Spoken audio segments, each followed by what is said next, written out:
And so, so we started out in the Skagit Regional Clinic building, just doing it like one night a month. Okay. And people would come. There was no appointments. They would just show up, and they were lined up around the building. And it was like the volunteers would be there till midnight, and it was just like a rush from what people talk about. Hey Islanders, and welcome to episode 106 of the Camano Voice. Today I speak with the Executive Director of Safe Harbor Clinic. Please welcome Sandy Solis.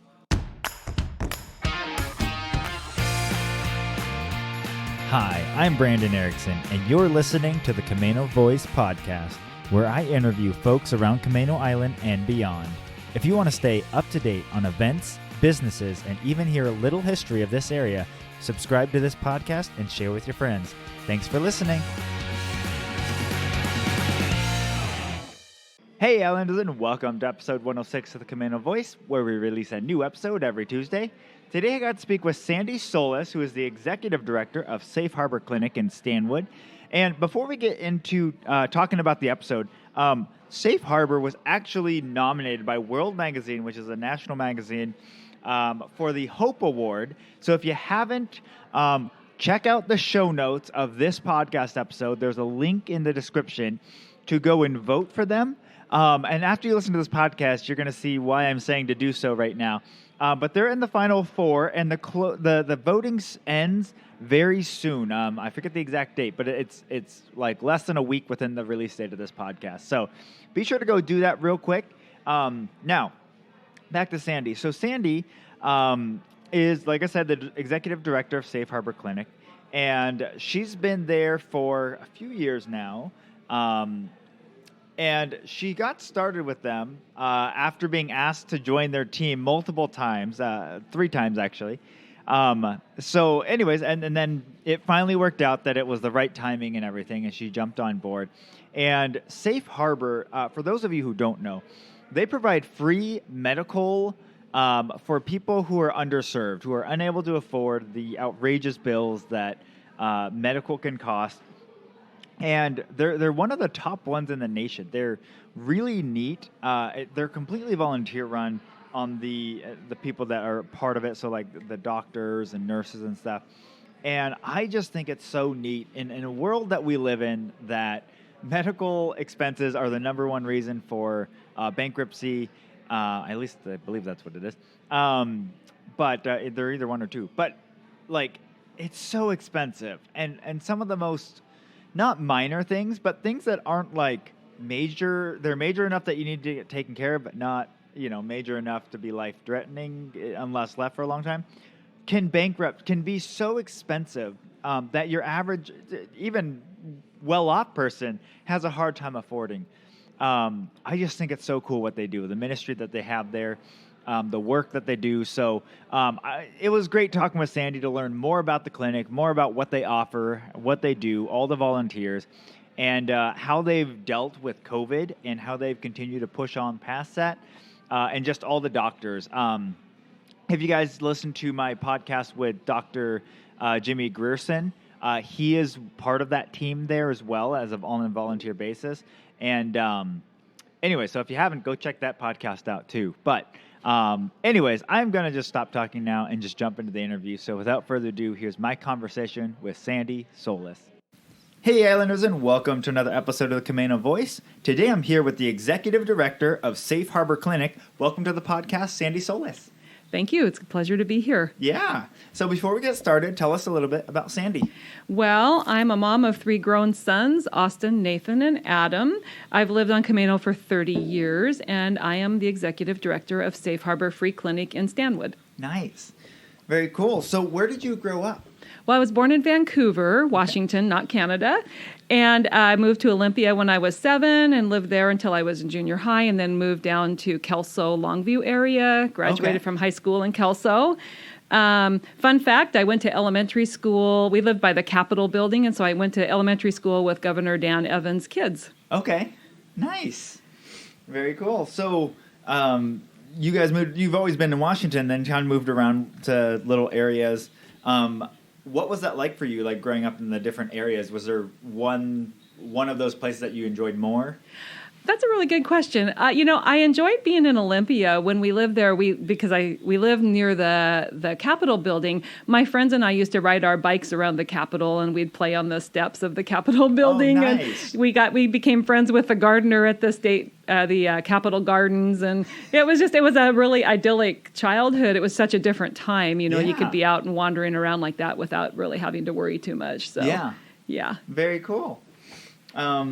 So then what did you do after graduating from high school? I did not go to college. Okay. I went to work, and I started working at a land title company. Okay. And I did that for a couple of years, and then I got hired at Cowlitz County in the assessor's office, and I started working as a cartographer. And I did that for about 7 years, and then I got married, and I moved up to the Everett area, and I went to work for Snohomish County for a couple of years until I had my kids. Okay. So, as a cartographer, and where were you working all over the state? And then what exactly does cartographers do? Well, good question. Cartographers are map drawers. So what I did is I drew maps of the county property boundary lines. I would use the legal descriptions and draw the maps for the property boundaries. So because I was in Cowlitz County, and I was there when Mount St. Helens erupted. Oh. After it erupted, we went out into the Toutle River area where it had all been flooded and covered with mud, and we had to go out and try to establish like what was left and where the property boundaries were. So it was a very interesting time. I remember a gentleman who was trying to salvage what was left of his house, and he had a box of personal items, and that's all he could find in the mud of what was left. And so that left a really indelible impression on me that I think I carry through to this day. Just that life is fleeting, and you can't put your hope in your possessions because they could be gone in a mud flow in a flash. So yeah. So were you working in that area when Mount St. Helens erupted? Or? I was, yeah. What was that? I that? wasn't out working physically, Okay, but right. I lived in Kelso, Longview area at the time. And so, I remember it was a Sunday morning, and I remember going with a friend over to one of the bridges between Longview and Kelso over the Cowlitz River and watching pieces of houses and roofs and things float down the river underneath the bridge. And it was just really a strange time. Yeah. And then was it, that's fairly close to everything. So, was it all, there was just ash and everything going on? The first eruption, actually, the ash, I think, went more to Yakima and went east. But there were definitely, following eruptions that we had ash all over the place. And, we had to wear masks, which, it's here we are again. But, it was just really interesting, to be in that world. And it was just strange. We used to hike up at Mount St. Helens and go sledding and stuff in the wintertime, and so to have it just be so changed, it's unrecognizable to those of us who used it as our playground. Yeah. So. Well, yeah, and obviously it had erupted and everything by the time we were up here, but it was so I've never known it as anything other than a monument of what's happened, so I never thought of it as something else that you would have like Mount Baker, Snoqualmie Pass, where you've got ski resorts and things. I wouldn't have thought of any of that stuff because it was already gone. Yeah, because it's been long enough now, and it's just everything has changed so much. It looks so different than it used to be. So, it was a very beautiful place, very quiet because there wasn't a lot of resort action going on up there. Yeah. It was it was a little more remote and not a destination per se for people that were looking for, full service resorts and that sort of thing. It was much more rustic. Yeah. Well, we actually just went out there not too long ago on a camping trip between Mount Rainier and Mount St. Helens, but we went up to one of the viewpoints of it and just, you see the massive hole and just everything flowed down. And then just the looking at it that how many years are we past it?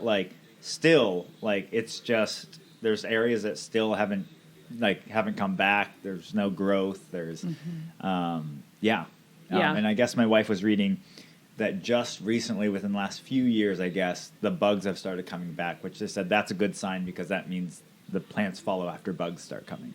Yeah, it's interesting. I know at the time that it happened, there was uncertainty as to how long it would take for life to come back, and there was obviously life that came back, plants that grew and things like that occurred early on. But it is interesting how long it takes for the full cycle of life to come back, for the bugs to come back and for the ecology to be kind of reset, so to speak. Well, and we from the lookout point we were at, it was, I don't remember the name of the lake, but there's this lake that's right there near the base. It looks like kind of right in the path of the flow.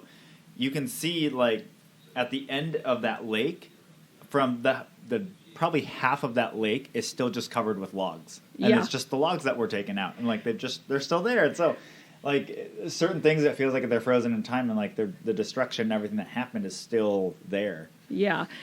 I've only been up there once since we went up to the visitor center several years ago now. And, just trying to stand there and recognize like what's what and, the lake that was there. And like you said, the logs that are covering it still. And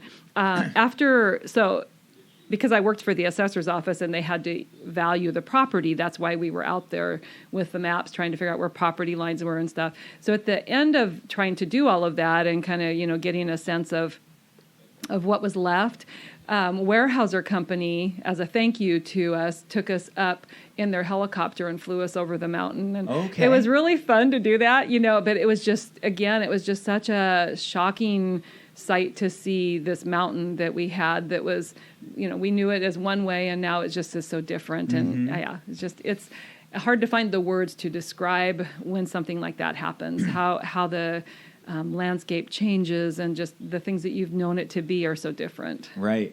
Yeah. I got to interview Michael Lee now on the podcast and talk about his experience. And the kids are to the age, especially since we just visited there, that we want to show them that documentary and stuff and kind of see that whole thing. But yeah, just in like that story was just incredible. Just hearing about it and being that close and everything was.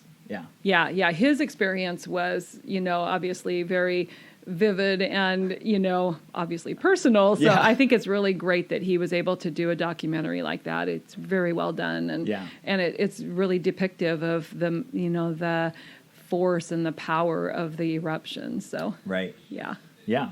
Very cool. So you were doing that. And then how did you guys end up? So you said you moved north to Everett. How did you guys find out about Camano?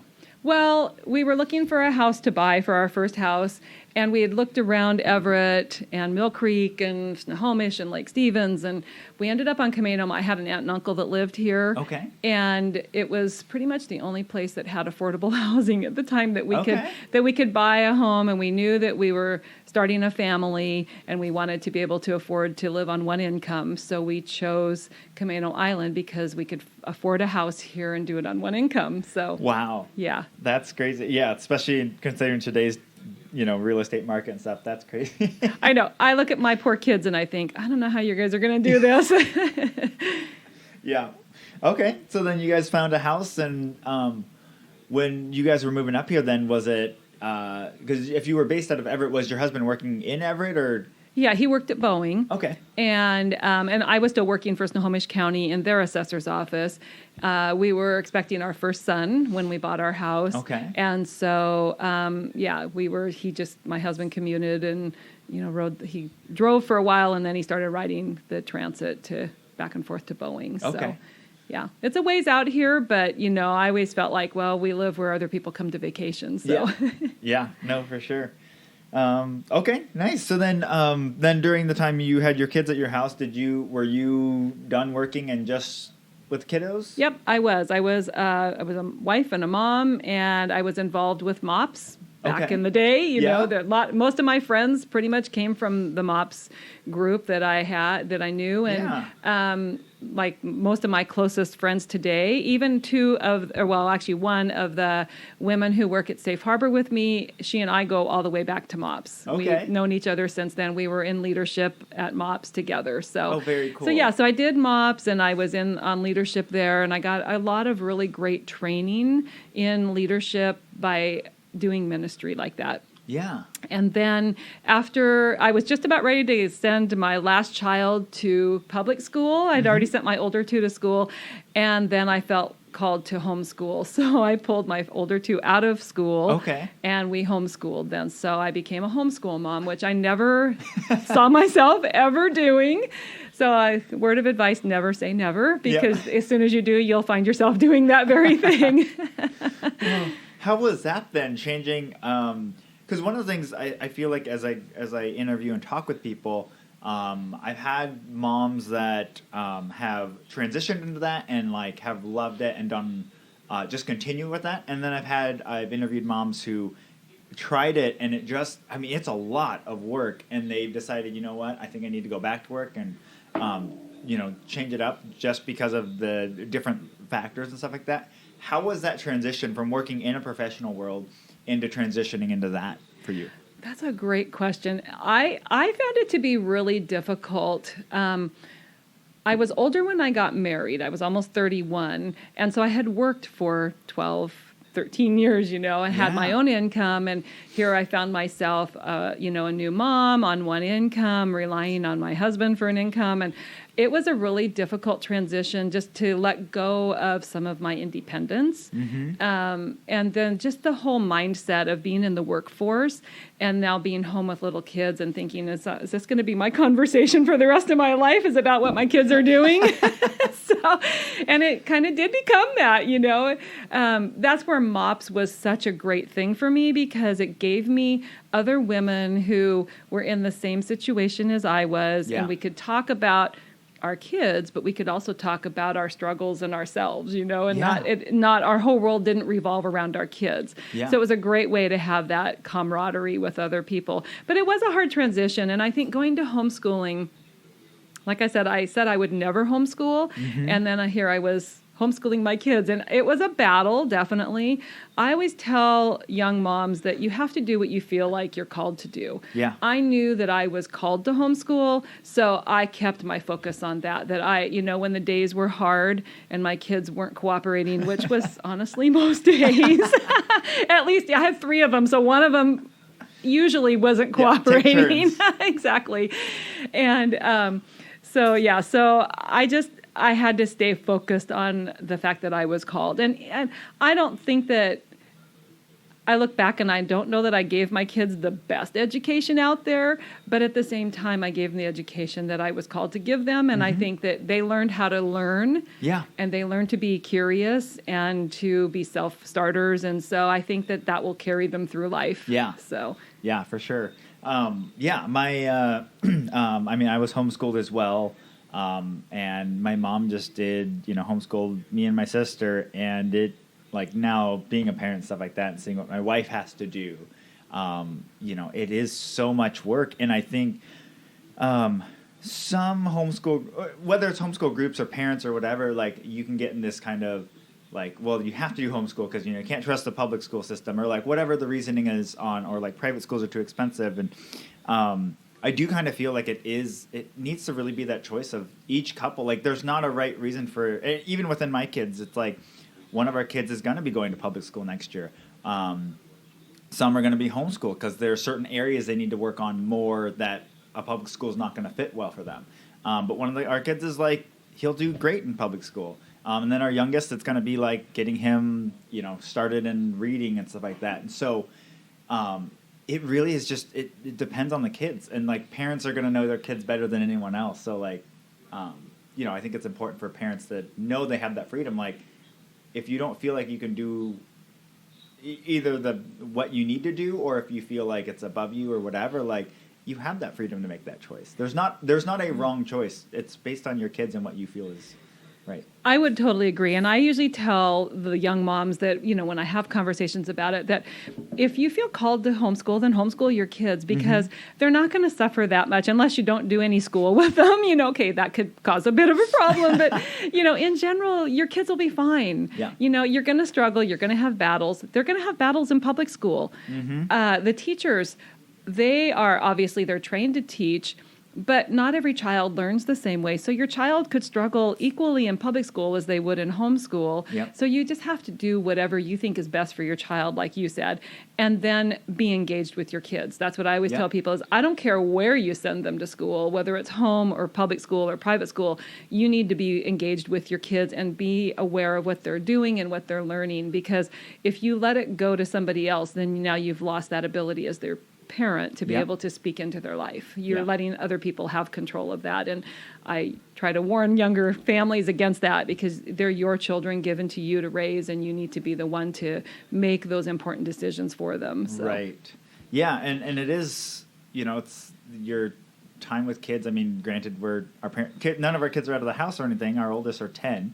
But it is that, we've got, not that much longer before really you have till they're 15, 16. And once they can drive, they're kind of out of the house. Even though they're there, they're not. You are so right. And I have often told my friends, I said, I think that launching my children has been the hardest stage of parenting.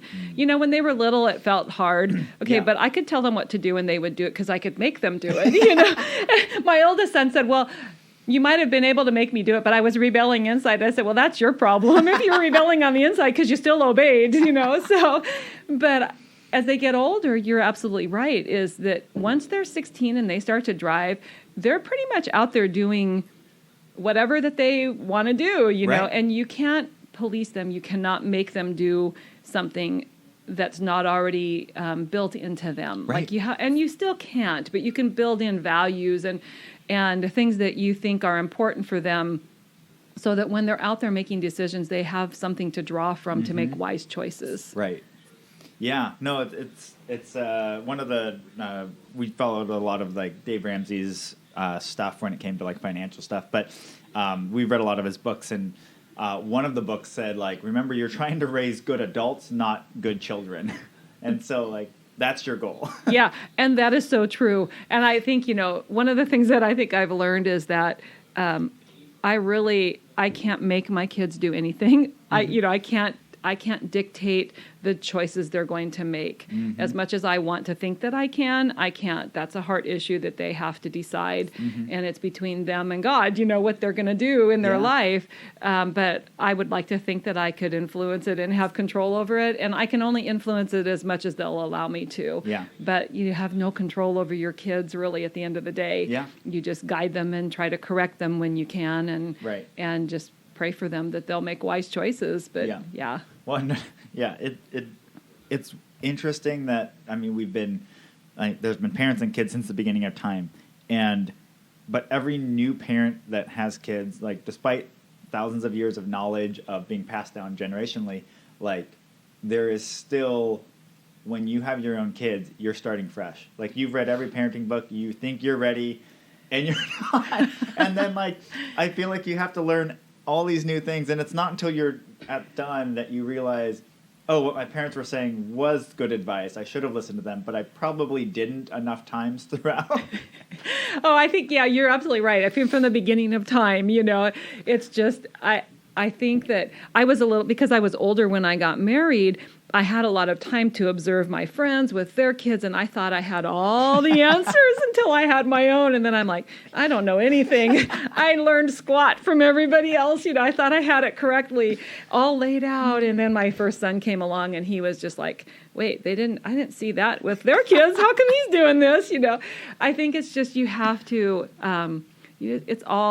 it's like a test project. Yeah. And then they're grown up and you're like, I wonder how much I did that was good versus how much I did that I was kind of messed up. But, my kids seem to have turned out fine. And you're a great example of good parenting. And so I think, you do your best, and that's all you can do. Yeah. You can't do what you're not equipped to do. And you can't, I think the best thing is to be teachable, so that you're open to correction from your kids. When they get older, my boys, they pretty much tell me straight up what they think, and it's hard to take sometimes, but I need it. And I know that I can probably trust my boys more than anybody else to tell me the truth. Yeah. Because if, they're pretty much, they have an open opportunity to be able to tell me the truth. And I may not like it, but I trust them to be able to do that because they've been equipped to do that. So, very cool. Yeah.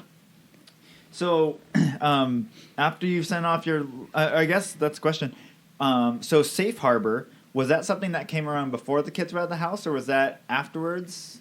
No. So about 5 years ago, almost 6 years ago now, I went through a major life change. My husband left our marriage. And so I was all of a sudden, there had been this stay-at-home mom, homeschool mom, all these years. And the career that I had changed so much. And it wasn't something I really wanted to go back to anyways, to be a cartographer. And I had a photography business going that was doing it on the side. And so I was able to go for a couple of years doing that, but I just couldn't really make a living at it.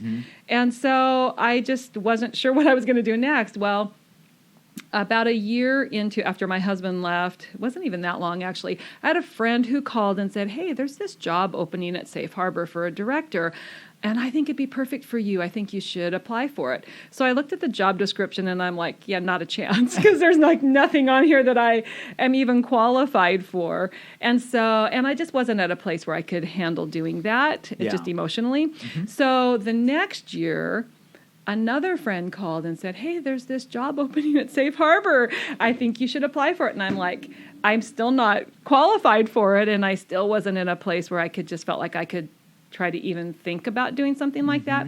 So the year after that, now we're into 3 times, Sandy Erickson, who was the interim director, they'd had some turnover in leadership at Safe Harbor. And that's why there was all these openings. And so Sandy Erickson had stepped in as the interim executive director. Her husband, Keith, is our medical director at the clinic. And so she had stepped in, but she homeschools her kids, or homeschooled them. She was down to her last son of homeschooling, and she said, I just need to finish well, and I can't work full-time and do this. And so I've been praying about this, and God keeps putting your name on my heart. And so to the point where I can't sleep. And so she said, so I decided I better call you. And I'm just like, I started laughing. And I said, well, let me tell you, this is the 3rd time in 3 years that someone has called me for this same job. And I'm still not qualified for it. But I said, I'm in a different place now. I feel like I could wrap my mind around this kind of a thing. Yeah. And so I said, I will pray about it, and I will come and walk through part of a day with you just to see what it's like. I had never been there. Okay. I knew what they were. I knew what mission that they did. Yeah. But I have no medical background. I tried to avoid when my kids would have stitches and things. I tried to avoid having to deal with that. I'd, make their dad take them. And so, anyways, I went and I spent some time with her. And I said, okay, well, I'll go ahead and do a resume, thinking they're never going to hire me. And so I turned in my resume, and they called me in for an interview with some of the board members. And so I went in for the interview, and I walked out thinking they're for sure not going to ever hire me after that. And sure enough, the next day, Jimmy Grierson called and said, we'd like to offer you the job. And so I said, okay. And I've almost been there 3 years in August. And it has been a journey. I walked in that door, and I feel like I just knew absolutely nothing. But the board has been so gracious with me, and the staff, the volunteers have all been really gracious. And there's still days that I sit there and I think, I just do not even know where I'm going. But one thing it has done is it has really brought me to my knees to pray and ask God for direction for where are we going. I don't know what to do. You need to show me. And it's kept me really seeking Him in a great way. Yeah. So just so all of our listeners can catch up, what does Safe Harbor do? Okay, so Safe Harbor is a free medical clinic for people without insurance or who are underinsured. Underinsured meaning that they have like a $7,000 deductible and they can't afford to pay for the deductible, or even some insurances I think cover like major medical but not wellness checks, or maybe only one wellness check. And so that's where we come in, is that we have 116 volunteers. Wow. And fortunately they're not all there at the same time. But we have nurse practitioners. We have MDs and DOs, which is doctors of osteopathy, I think is what they're called. We have nurses that are MAs, RNs, LPNs, CNAs. We have phlebotomists. So we have a full staff of people who all volunteer. There's 4 paid staff, and everybody else is all volunteer. And so a typical evening, we have 2 same-day clinics a week on Wednesdays and Fridays, and they're in the evening, so people call in the morning, and they leave their name and phone number and why they need to be seen, and we call them back, and we make appointments for the evening clinic. Okay. And then we can see, the number of people we can see is based on how many volunteer providers we have. Okay. So if we have one provider, we can see up to maybe 8 patients in an evening. If we Okay. have 2 providers, we can see, 14 to 16 patients, depending on what their needs are. But then they come in the evening, and our providers, we'll see them, and we treat all sorts of things. We have a chronic care clinic that is for people that have like diabetes and hypertension and, thyroid issues and Yeah. just any ongoing kind of chronic condition. Yep. And then we have a podiatrist who volunteers. We have a respiratory doctor that volunteers. We have a general surgeon who volunteers. And she will, she'll do procedures like, removing skin tags and, doing minor biopsies and that sort of thing. Yeah. We have a cardiologist who started volunteering with us, so we have a cardiology clinic. We have a dental clinic that when it's non-COVID times, we partner with the University of Washington dental students Yeah. and the technical, I'm trying to think what they're actually called, the Career and Technical Academy up in Mount Vernon Okay. by the college up there.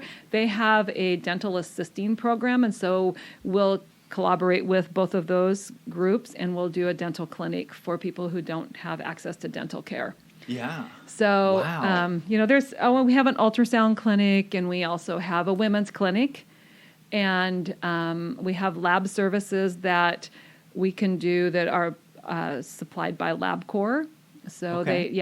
they donate the lab services. So we have phlebotomists who do blood draws and that sort of thing and send out the labs to Very LabCorp. cool. So a lot going on there. Yeah. Wow, that's so cool. So then, when you took over then, first of all, I guess, how long has Safe Harbor been going on? We started in 2008, technically became a nonprofit in 2009. Okay. So we just had our, 12th anniversary? Okay. I think that's what it was. And so we started out in the Skagit Regional Clinic building, just doing it like one night a month. Okay. And people would come. There was no appointments. They would just show up, and they were lined up around the building. And it was like the volunteers would be there till midnight, and it was just like a rush from what Yeah. people talk about. And then it went to, I think, 2 nights a month, and then eventually it just expanded enough to where they started doing appointments, and then recognized that we just can't keep using this space. We need to do something. So at that point, they found our current location, which is across the parking lot from the YMCA, Okay. up on the hill. Yeah. So yeah. Nice. Okay. So then, so obviously so 3 years, we're 20 months into COVID. So like a year of like normal-ish. And then we start getting into COVID and everything. I guess, first of all, when were you guys kind of, like, I know some medical people were a little bit ahead of the curve on, like, they were hearing the stories coming out of China and stuff like that, and, like, this is going to be bigger. What was it for you guys? When did you guys kind of start hearing about it and feel like it was coming? Well, so our medical director, Keith Erickson, is the provider who diagnosed the first case of COVID in the U.S. And Wow. actually, I think in the Western Hemisphere. But he Okay. was the one who saw patient 0 and diagnosed that patient. And so I heard about it then. Okay. I'd been hearing about it on the news, but Right. I heard about it then. So, okay, it's here, it's real.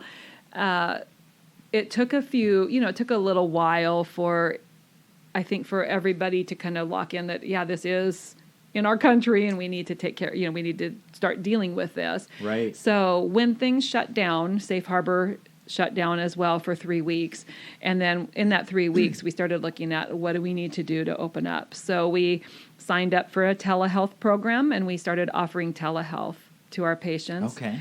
And we had a couple providers that were willing to do that. And so they just, came to the clinic and did telehealth. And then we did that for, I can't remember how long, I would say maybe 4 or 5 weeks. Okay. And then we had our medical director and Dr. Grierson had both at that point been vaccinated. And so they said, well, we'll start seeing patients. So we started doing screening of patients. We wouldn't let anyone come who had respiratory issues. But aside from that, like we did temperature checks at the door and that Yeah. sort of thing to kind of protect our volunteers. But slowly we were able to kind of open up the clinic and start building back to having people come into the clinic. Okay. So we did a hybrid of telehealth and in-clinic visits, just trying to figure out what people were comfortable with. Yeah. Some people weren't comfortable leaving their houses. Right. Other people wanted to get out, and if it meant going to the doctor, they would go. And I think there was also fear about just being in a clinic, and is Yeah. it safe? Is it sanitary enough? Could I get sick? And Right. and excuse me. And so, I think just working through some of those things, we were able to help people kind of get used to coming back into the clinic again. So Yeah. yeah. Nice. So then now that we're, like I said, 20 months into it, where are you guys at? How did that kind of affect you guys? I'm sure donations and stuff went down. How did you guys deal with and get through everything? Our donors, honestly, I think that they were so faithful to us. They helped carry us along through that time. Mm-hmm. It has been a challenge for all nonprofits. Yeah. But I think that a lot of donors initially have stepped up. I think now I feel like we're seeing a little bit more of a drop off than what we did through COVID, Okay. through the heart of COVID. For us as just an organization, we had to make modifications like everybody in the world has had to make, putting up screens and things like that so that there's plexiglass between you and your, Everything. exactly. And so there's just a lot of that we had to adjust to. We did do COVID vaccinations for a period of time. We did about 950 some doses of vaccine. Okay. And tried to reach the underserved was our goal. We had a lot of variety of people, but we tried to give preference a little bit to the underserved population who had a little harder time getting access to it. Yeah. So it was a lot of work.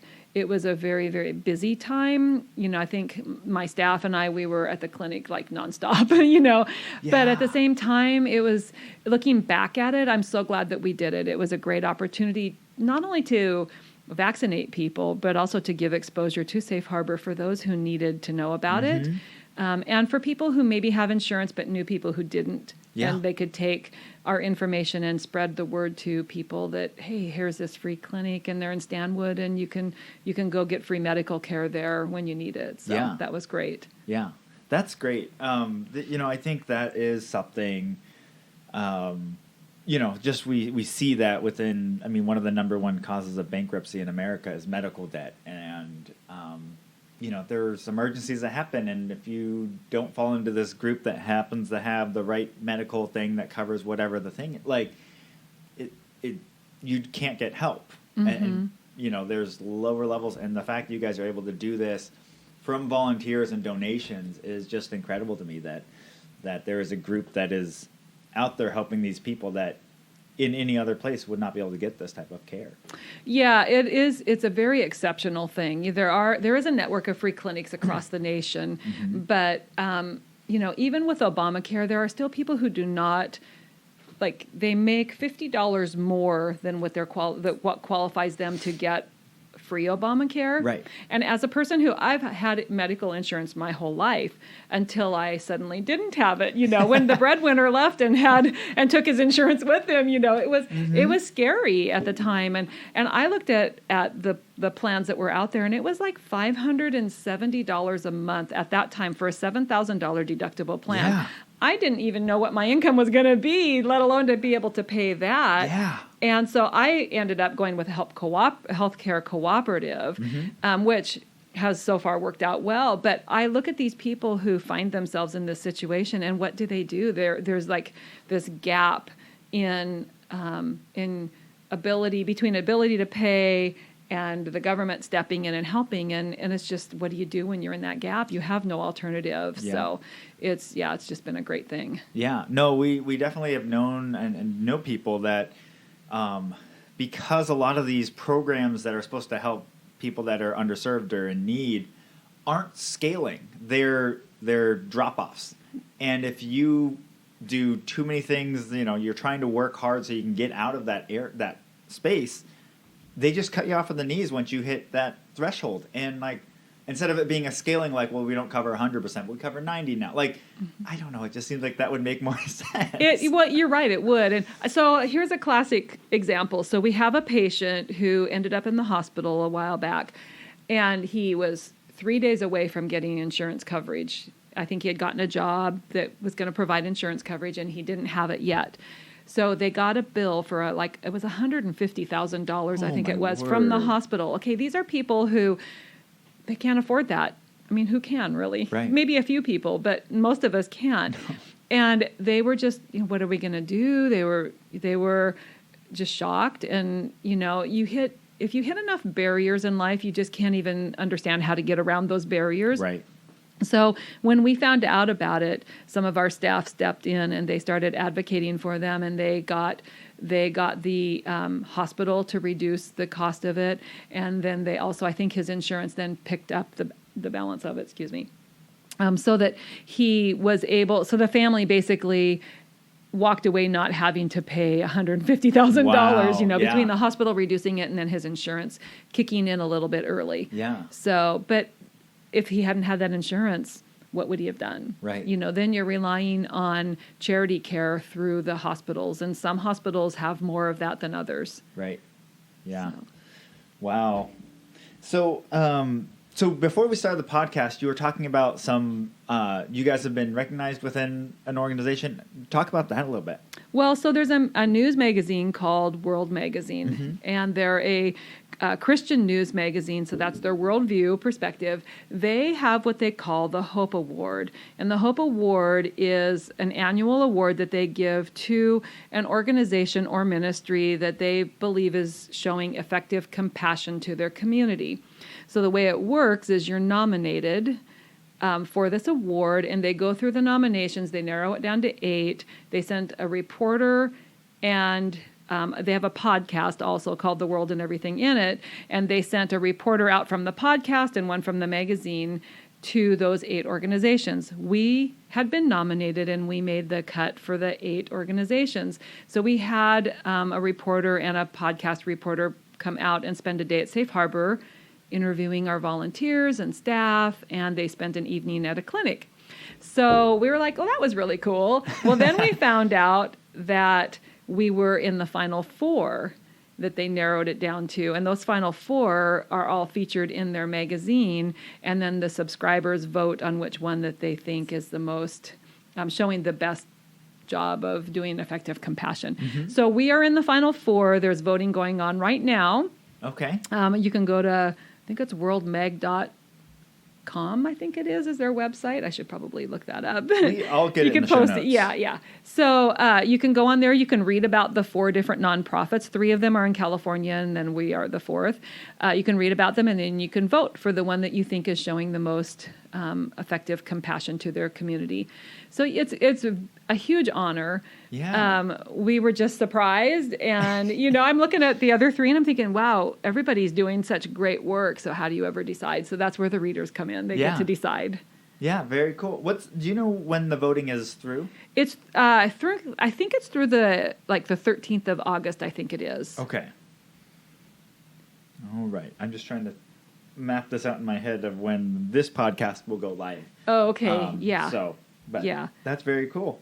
Cool. So that's going on right now then. Yes. And so the winner receives a $10,000 award. Okay.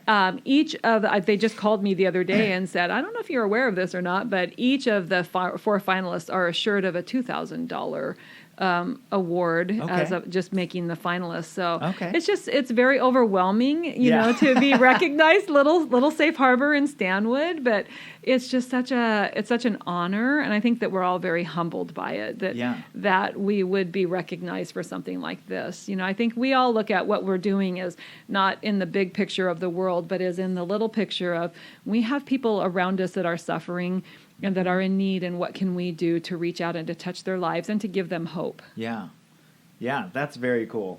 So what do you see as the future of Safe Harbor Clinic? Well, so, I think each day, one thing that I've learned by being at Safe Harbor, excuse me, is that every day is a new day there. There are no 2 days alike. And I don't think I love that because I like change. Yeah. But I don't think I've ever been anywhere where there's just so much variety. So as I approach each day, I find myself literally on my knees just saying, okay, God, what do you have for us today? Where are you taking us today? What do you show us what you're doing, and we want to walk in it. So that's what I would say about our future is whatever God leads us to is what we're going to do. So we do have a few ideas of things that we think would be great to do. One is that we would like to have access to a medical van and be able to go out into some of the outlying communities like Darrington and Concrete and, I'm trying to think of some of those other little places, that are up out of the way. Yeah. Because there's a lot of people that have transportation problems. They can't get to where they need to be. Yeah. And, if you need medical care, but you have no transportation to get there, then you really have no choice. Right. You're just going to decline. And so we would love to be able to go out to some of those small communities and meet the needs of the people in the community. So that's one of the things we'd like. We are looking at the idea of doing a Suboxone clinic, which is to treat opioid addictions. Okay. And so we're looking into doing that. And the other thing that we really feel a burden for is just the mental health component of healthcare is, and it's a difficult one because affordability it's just difficult. There's, you mentioned sliding scale. Yeah. There's very few places that do sliding scale for mental health. Right. And, unless you're in a crisis, and we would like to see people not get to a crisis. We would like to see people be able to work through the anxieties and the depressions and the things that afflict them. Yeah. We would love to see them be able to work through that before they get to the point of crisis. Right. So the nonprofits as a group here in the community, we're starting to work on a mental health initiative and trying to figure out how can we help our community, and especially the underserved in our community, who don't have the ability to afford to pay for counseling and treatments and things like that. What can we do to help? Yeah. So we're starting to look at that, but it's such a huge thing. Yeah. Well, and I think this is something I've actually feel like I've hit on a few different times throughout the podcast recently is when you get to a certain age, when you're young, like you break a bone or you do something, but you're going to recover and that you're going to get past it. Right. As you get older, you start realizing there's certain, like whether it's a chronic thing or an injury that you probably won't actually heal from or whatever, like you start getting into this time where you realize, oh, I'm just going to live with this the rest of my life. With mental health, there's certain mental health issues that they don't go. It's not something where you can just go, okay, if you do X, Y, Z, you'll fix it. Like it's long term. Mm-hmm. And to think of these people that are suffering with this and they can't get the help they need, but it's so hard for some group or anyone to come in and say, we're going to help that person because you're signing on for life. And if it's someone that has mental health issues and they're in their 30s, that's a long road and a very expensive road to help one person. Mm-hmm. So that is definitely, it's a huge need in our world, in our community, in our state. We can see that a lot. In Seattle, you see a lot of that. But yeah, I think it's a huge need. I agree. And I think my personal uneducated opinion is that I think that there's been such a shift in our culture that there's like a culture of anxiety almost, and a culture that kind of depression. Mm-hmm.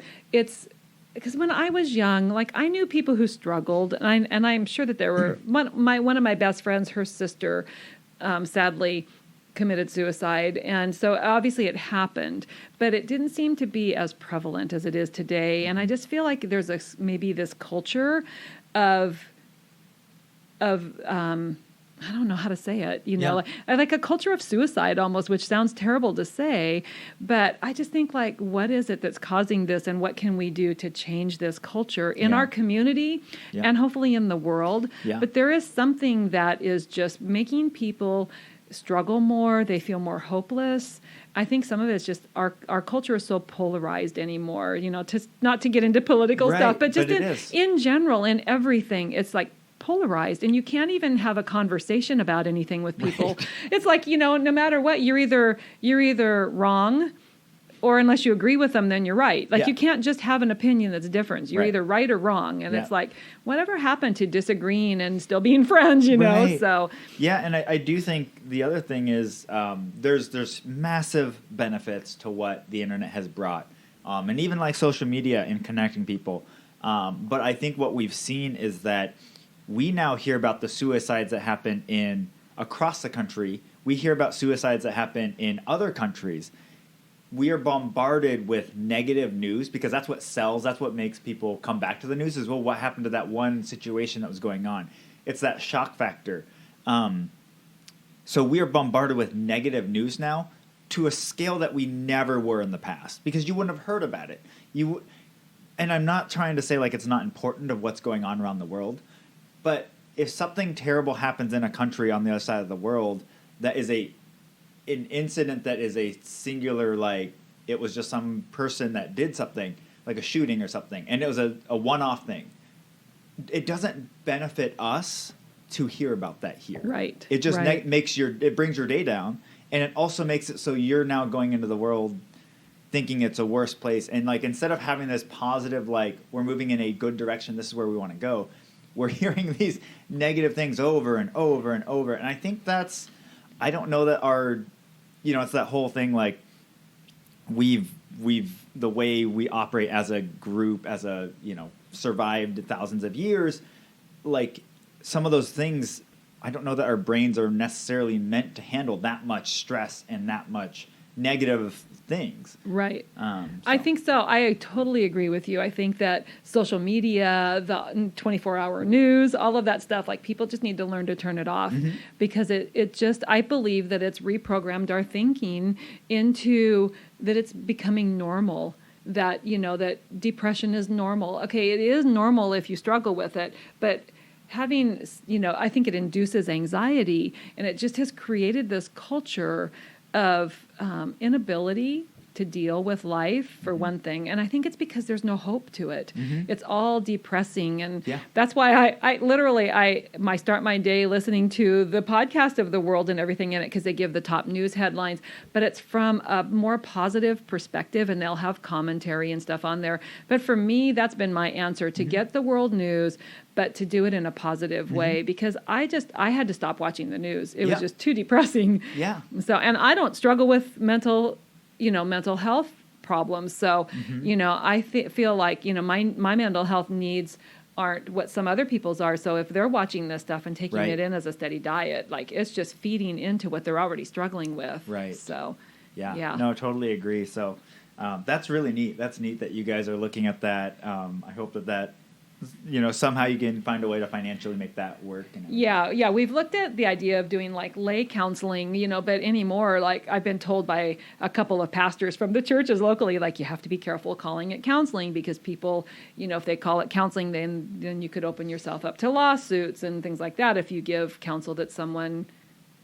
misunderstands, or whatever, whatever, it's whatever. So I don't want to shy away from something just because of that. I'm thinking, well, I can't control what other people are going to do, but we need to help people. And so if that does happen, then we'll have to deal with it when it does. We're not going to, willingly walk in and go, yeah, we're opening up to this, but at the same time, like you have to be able to help people. And how do you do that if you're not willing to risk? Yep. So I feel like that's the thing, is we just have really been trying to figure out like, what is the answer to this? We don't have a set answer yet, but we're open to just see what happens and where it goes. And just trying to help our patients is our first priority, who are struggling with this, but then to go beyond that to the community. Yeah. Very cool. All right.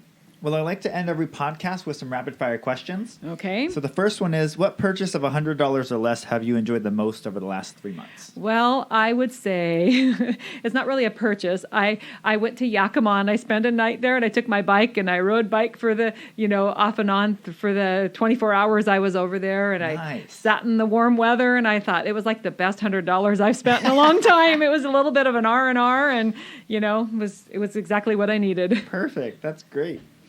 All right. Pretend you have a friend coming from out of town. What would their first day look like here? Well, not to give you a plug, but I am going to give you a plug because I really think that I love bringing people to the commons here, to the bakery. My friend Lydia is the one who's kind of oversees the artist loft. Yeah. And I love bringing people up here and introducing them to my friend. And I just think it's a great place to come and enjoy something from the bakery and hang out and just to kind of wander around a little bit. I'd probably take them in, obviously, to show them a tour of Safe Harbor and kind of show what we're about. I would probably have them lunch at the cookie mill and then go to one of the beaches and just hang out for the rest of the day or hike or something. Very cool. If it's raining, we'd go to La Conner. Yeah. Nice. Yeah. All right. Who is an interesting or fascinating person in this community that I should interview next? I don't know if you've already interviewed him, but Dean Hirsch. Okay, I've heard of him. And yes, he's retired from World Vision, and he was an executive who was an international. I don't know exactly what his title was. Sorry, Dean, if you listen to this. I don't remember what your title was. But he's been in probably every country in the world. He has sat on committees for the United Nations. He's met with world leaders, and is just fascinating. Yeah. His life has been fascinating, Cool. for World Vision. Yeah. So, yeah. Very cool. All right. And what piece of advice would you give your 20-year-old self? Well, probably to be yourself instead of who you think other people want you to be, and that life is unpredictable, and that my vantage point is always going to be limited, so I need to trust God because he sees the beginning from the end. And then to have more fun with my family because my kids are going to be grown up and gone in a flash of time. And when the years of raising them, you don't think that. But when you look back, you recognize how quick it went. Yeah. So, lighten up a little bit and have more fun. Nice. Well, very cool. Thank you so much for joining me on the podcast today. Well, thank you for having me. It's been a joy. Yeah. And Islanders, I will talk to you on the next one. Well, a big thank you to Sandy Solis for joining me on the podcast today, and thank you for listening. Remember, if you haven't already, go check out the link in the description of this podcast to go vote for the Safe Harbor Clinic on the World Magazine website. Again, that link is in the show notes, so be sure to do that. And if you haven't already, be sure to rate, review, and subscribe to our podcast on your favorite podcast platform. It really helps us be found by other Islanders like yourself. And for more information on this episode, you can go to CamanoCommons.com/podcast. That's CamanoCommons.com/podcast. Thanks for listening, and see you next time.